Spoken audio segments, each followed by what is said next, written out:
원어민 강사 모임발 집단 감염 규모가 계속 커지고 있습니다. 현재 관련 확진자가 300명을 넘었습니다. 새벽부터 술을 팔면서 사실상 클럽처럼 영업해온 강남 마포 음식점발 집단 감염 확산도 계속되고 있습니다. 현장에 나가는 취재기자 연결합니다. 김철희 기자.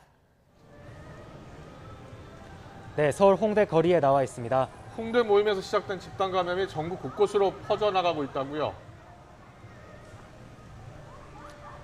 그렇습니다. 방역당국은 지난달 19일 이곳 홍대에서 모임을 가진 원어민 강사들에 의해 집단 감염이 확산한 것으로 보고 있습니다. 모임 이후 강사들이 강의하는 학원으로 감염이 확산됐고 현재까지 확인된 확진자만 301명에 달합니다. 경기도는 관내 확진자가 하루 새 8명이 추가돼 오늘 새벽 0시 기준 확진자가 264명이라고 밝혔는데요.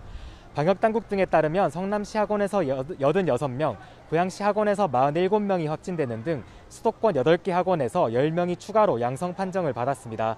또 확진자 가운데 전파력이 강한 델타 변이 바이러스 환자가 9명이나 확인돼 방역당국의 우려가 커지고 있습니다. 확진자가 방문한 서울 마포구 음식점에서 부산 진구 감성주점으로 감염이 확산한 정황도 확인됐는데요.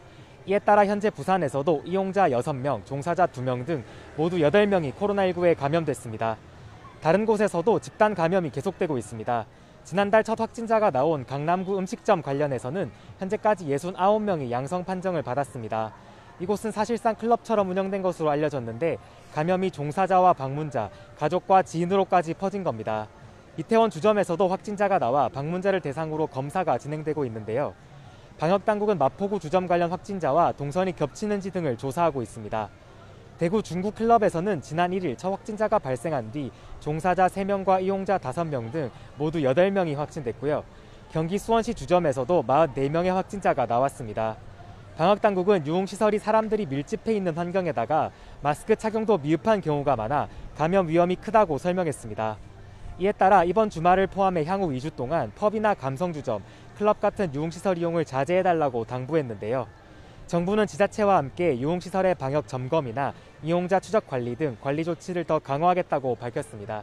지금까지 서울 홍대 거리에서 YTN 김철희입니다.